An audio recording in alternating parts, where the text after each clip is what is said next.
Ngasigi tongan pufongkiba pausi amadi social media dagi lokotba pausingi update pijari ahanbada maruiba pau ukrul lambida kuki khulai paiba singi attack ta truck driver ama sire police personnel ama sokle manak nakpada koisinduna thibogumbagi akan mathabak chatari chenaba sing phaduna logi chapchaba chairak piragani haina chief minister na laukthokre National Security the Singnarak Pakudimag India government athubada action lokhatkadabani ukrul lambida driver ama nongmaina panduna laikidabagi thodok amadi India government tumina laisinba yaroi haina MFO gi maikaidagi akanma wafam thamlakli laikidraba naga ama lairol jannaba honari ngaida Kuki militant singna nongmai kapsinduna attack chatharakre Kuki militant singna attack tawduna truck driver hatkiba aduga police personnel ama sokhankiba thodok adugi matangda Kuki singna thanaba message social media da leak oiraktuna viral oirakli ngasigi thodok adu kanana chathakibano khangdri chenaba sing charak pibagi matam soidana lakani haina home minister Govindas na phongdokre numit marini ki manungda phajinkiba naga taruk puthopa ngamdrabadi Manipur gi lengak boycott tawragani haina ansamna aganma wafam thangre Kuki militant singna phajin kiba naga taruk halamlani haina Timothy Jimikna phongdorakli MTK na acting chairman puragani haina KCP taibanganba group na khangalakli thabak mayam ama launanaba cabinet na warep nakre horticulture ki post chani barifuni health ki nurse chamaga humbudra humdoi lobada ayaba pikle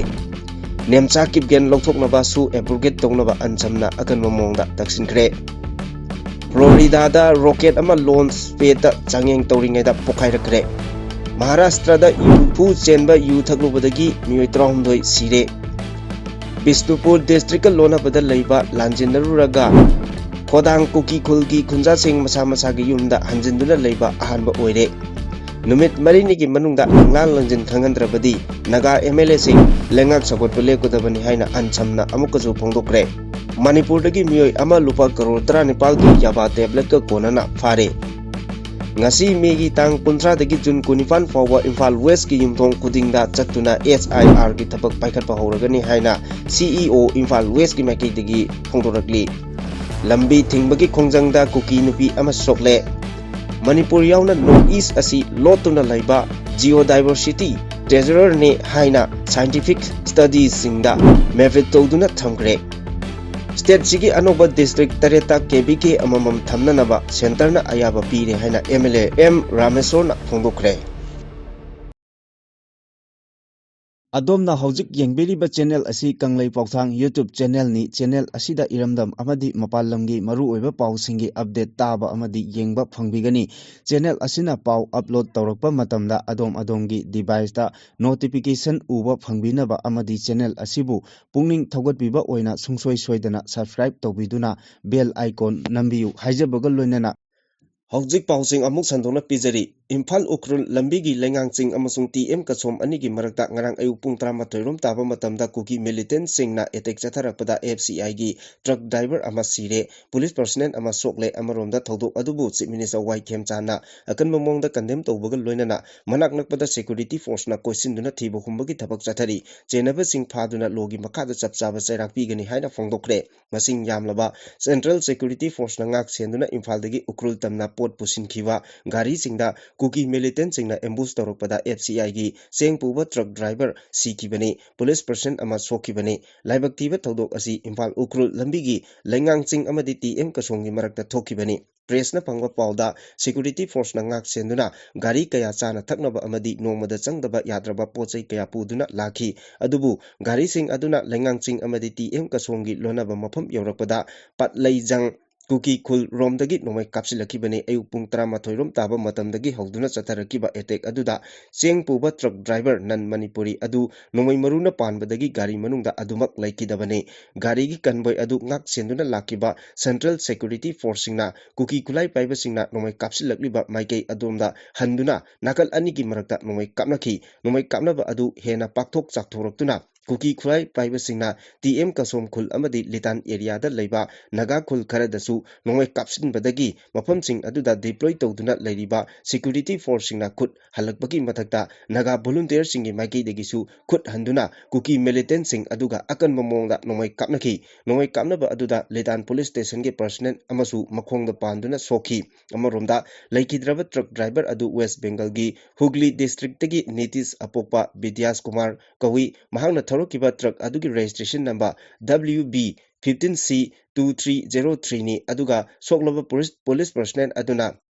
The Singam Kawi Imphal West ki Sangai Prodagini, Mahaki Fagan Animakta Nomaimaru Amamam Pankibani, Mahak Hauzik Jenemsa Pukatuna, Treatment, Chathari Hari, Nakal Amarondana, Gari Sing Aduda Embus, Nangdringa Chana Tangava Amadi Nomagi Changdava Yadrava Polam Sing Puduna, Imphal the Ukrul Tamna Sankiva Gari Sing Adu, Kuki Nupi Singna, Sankai Kuki Kul Mapada Tinki, Ukrul District Litan Police Station Konba, Sankai Kuki Kul Mapada Gari Tingliva Kuki Nupi Sing Adu, Rapid Action Force Yauna, Security Force na tan khaibada mi khara aso open nangki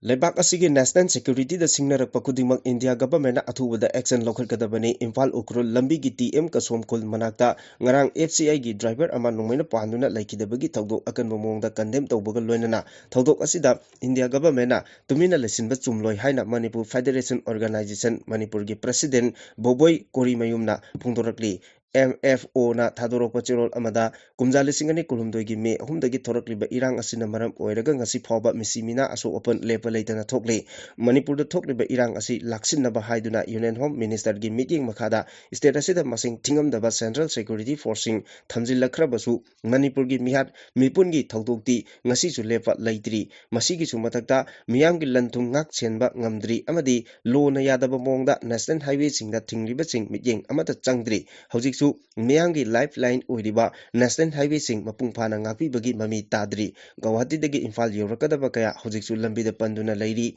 masi punamak India government tumina yengduna leibagi mami tari masi makhatana asum chatharabadi afaba lakadaba mande lairaba miyamgi yenglaga national highway singda lambi thingliba singnasu khongpham handokpiyu atopa khongjang oina changsinbiyu haina MFO gi maikaidagi appeal tarukli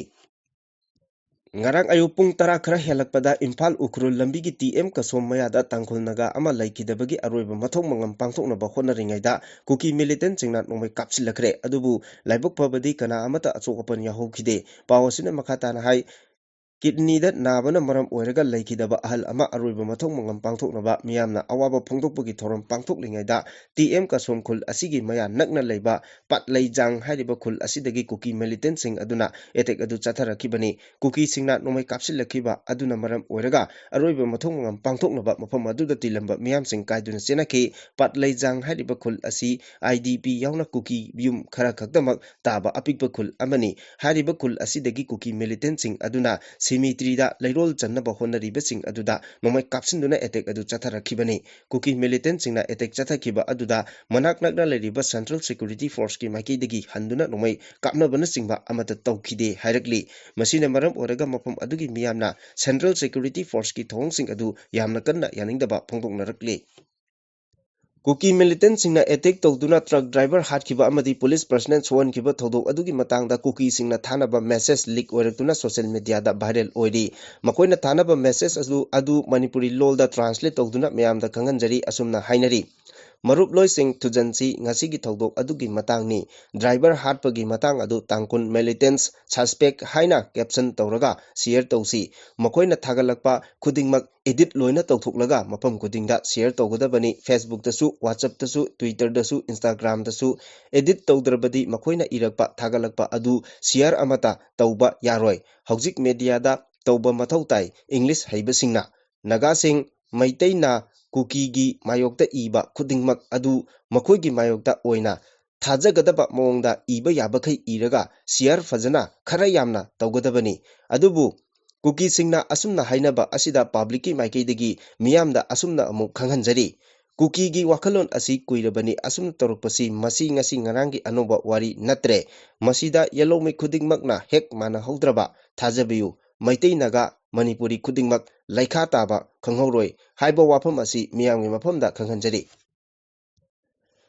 Ngarang ayu Imphal ukrul lambi gi litan police station gi manung chanba lengang sing amasung TM ka chom ani gi marakta chatharakiba attack ta soktuna Jenems ta laikan nariba Manipur police ki constable hakchang gi phibam home minister Govindas konthok jamna yengsinkhre thodok thokpam aduda community amana namna kundaba oirabasu hojik pawbagi oina kanana chathagibano haiba khangdri chenaba sing chairak pibagi matam soidana lakhigani haina home minister Govindas konthok jamna phongdokre Thawdok aduda FCI gi truck driver West Bengal dagi Nitish Kumar apokpa Vidya Kumar laikidabani aduga Sangaipro Kobui Khuldagi Manipur Police ki Constable Disingam Maringmei sahi kuntra tarena makongda nongmena panduna sokibani. Home Minister Govindas Konthok Jamna Jenimta yengsinba lakpagi khongchat aduda paumi singda pongdokhibada thokliba thawdok asi wahaina pandaba phongdokpada wana thui amadi lengaknasu taraina logde chenabasing phananaba honagani hawjik phawbagi oina thawdok asi NIA da sinabagi khanaba amata leitri mafam adu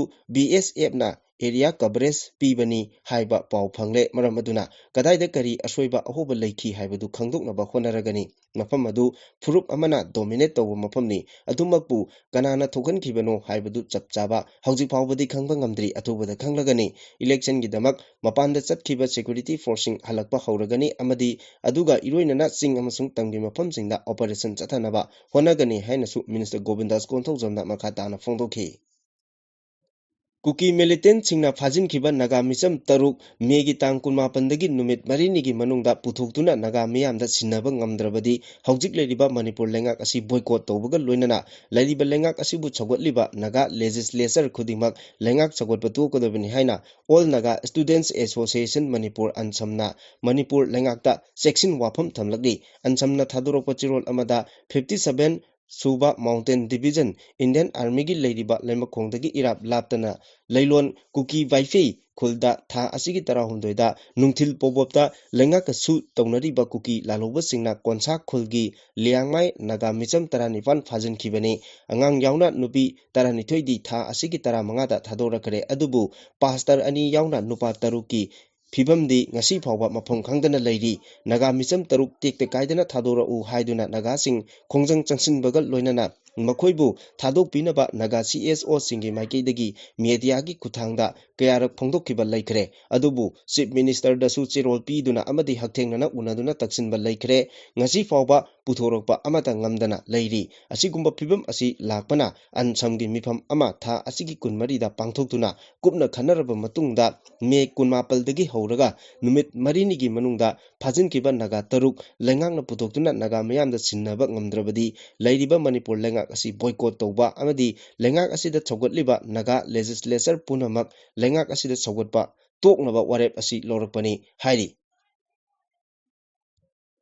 Kangpokpi district manungdagi me 18 da kuki khulai paiba singna phajin kiba naga singi marakta mioi taruk thadokdana leiriba asi kuki singna makhoibu phajin kiba numit adumaktada hatok lamlagani haina pharma principal of commissioner of the income tax K Timothy Jimikna phongdokre ngarang phongkiba the actions and murders of the 6 naga civilians haina mingthonba chena manga panba document amada Jimikna hawjik phawbada fangliba khudam changdam kuki militant sing phajiluraba tungda thadora khraba nagagi mioi singdagi phangba warol kaya adubu kopna nainaraba tungda kuki militant singna phajin kiba naga tarungmak adu makhoibu phajin kiba numit adumaktada hatok pikhrabani haina claim tawki document adugi matung inna me 19 gi ayu pung 10 makai amadi 13 gi manungda nupi sing pikliba angang sing amadi mioi taruk yauna konsakul village amadi khul asiga naknana leiba mafam singda leiba naga micham 19 adu Kangpokpi district gi Lailon Vaifei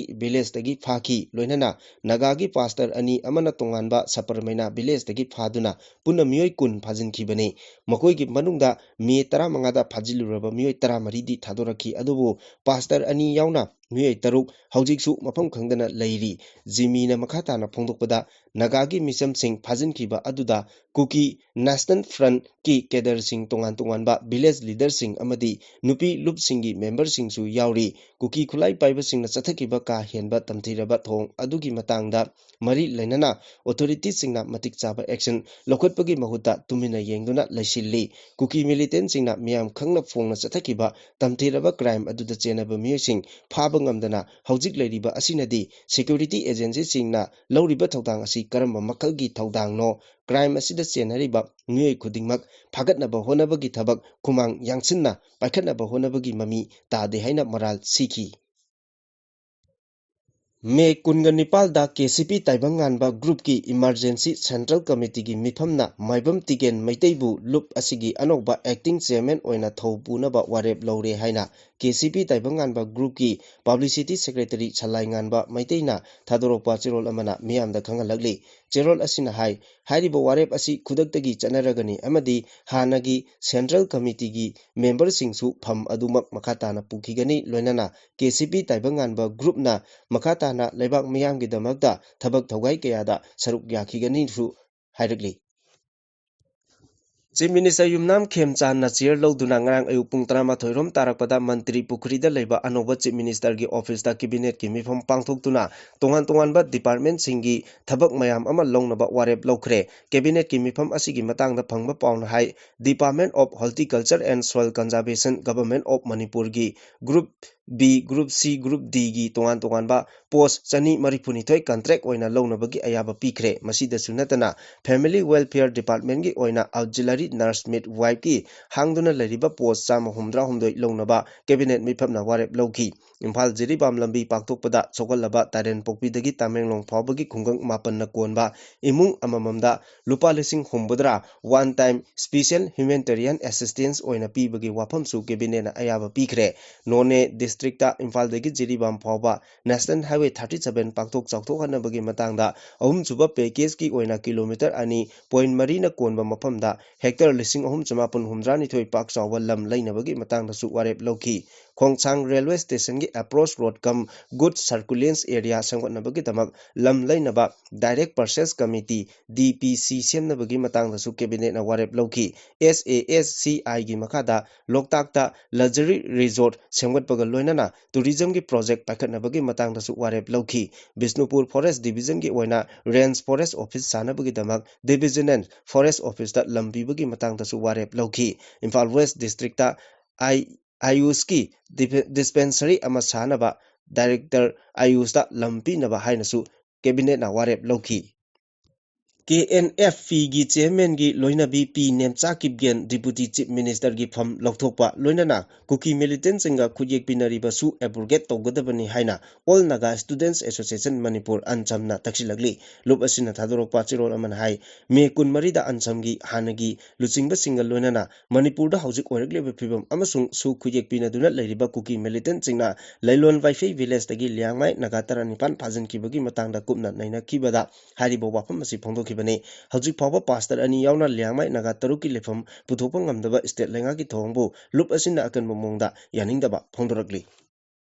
Florida da leiba Kefne Barrel Space Force Station da Blue Origin gi anoba Glen rocket ama changyeng tawringai da pokhairakre CBS News ki report na hai rocket engine changyeng tawringai da ikhang khangdana rocket adu ngarang numidang pokhairakibani thodok adu ta khanagumba mioi amata asokapandi nangkhide social media platform X ta thagalakpa warul amada Blue Origin na hai June marida satellite nimfunipal puraga marisuba mission gi oina thagatnaba thorang tawkiba rocket ama changyeng tawringaida khanghodana pokhairakpani Blue Origin gi Blue Moon Lunar Lander Gram amadi NASA gi Artemis Lunar Exploration Mission chathanaba honaringaida thodok adu thokibani Artemis 3 mission gi mateng pangnaba Blue Moon gi anoba Glen rocket ama mathang chahida thagatnaba thorang tawribani rocket adu chahi asigi angan sarukta thagatnaba thorang tawrambadagi Federation of Aviation Administration kupna yengsilaba tungda tamkara yaithoknaba khanarakpani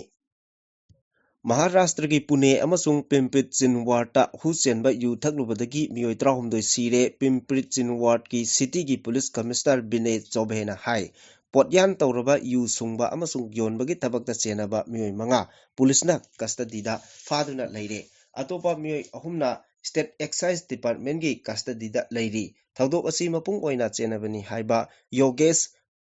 Wangkhet kawa mioi amagi matakta Dakodi Police Station na FIR ama file tawduna thijin nomjinbagi thabak chathaba hokre Maharashtra ki Chief Minister Devendra Fadnavis na hu chenba amasung potyan yawba lalonbagi thabak tawriba mioi singi matakta akanba thabak lokhatnaba Pune amadi Pimpri Chinwad ki Police Commissioner singda yathang pikre Crime Branch na thodok asigi matangda kupna thigatpaga loinana moral leba mioi pumnamak phananaba honari State Excise Department ki Superintendent of Police Atul Kanade na phongdokibagi matung inna state asigi tongan mafam kayada mioi kharana yuda khudong thiningai oiba methanol kouba chemical ama yansinbagi thawong chathare hainasu phongdoki Churachandpur Kakching amasung Bishnupur district lonabada buffer zone hairiba mafam singi manung chana lairiba Khodang Kuki khul asi ing lising ani kulumdagi me thadagi horakiba ethnic violence asina maram oiraga khuntak lansiruraba matungda Kukizo khunjasingna amuk hana khul asida changlaktuna masa masagi mayumda leiba Kukizo singi marakta ihan hanba oire Khodang khul Kukizo khunjasingbu amuk hana changlaktuna khunda leitaduna leirakpagi program asi MLA Paumilial Haukipna luchingba khul asida nung yungduna amadi GTPA gi Pastor Jalalna dedicated flyer prayer tawduna haudoki hari Khodang Kuki khul asida leiramba Kuki khunja singna Manipurda ethnic violence ki akanba irang thoklingai lisingani kulumdagi me kunipal dagi hauduna khul asida chathakiba attack singda khangba ngamdaduna khul asi thadokuna khunja sing chenaki matam adugi irang aduda khul asigi yum ni furom amang ata thoki aduga yum kharadi tekta kaidana leiramba thengnaki hairi Mizoramdagi Manipur tamna lakhiba gari amadagi ngarang pulisna yaba tablet piece lising hompu rom pharaba drugsing adu marketa lupa crore 19 romgi value oigani hari puliski paw asina makhatana hai akhanaba paw ama phangbadagi Mizoram Manipurgi lonaba lambigi sarukta security force ra Maka security point hangduna achat oksing check tawki security force na gari sing check tawbagi thabak chatharingaida yamna chingnaningai oiba mongda lakhiba Mahindra Bolero registration number AS 12U 7746 adu khamduna videography yauna independent witness sing mamangda check tawki loinara gari adudagi yaba tablet piece lising humpu amasung mobile phone ama recover tawki Faraba drug sing adu drug detection kit sizinaduna check tawbada nisa oina sizinaduna methamphetamine tablet ni haiba khangba ngamki drug konana farba mioi adugi mamingna ngamlen chahi nifu mari kawi Manipurgi Churachandpur district ki manung chanba Jaulen Kumbi Pukri village dagini farba mioi adugi matakta makataba ain gi oiba thabak sing lokatuna investigation chathaba hore police ki maikei yamlaba drug sing adu kadai dagi purakibano amasung kadai da supply tawgadabano haibagi matangda yamna kanna investigation chathari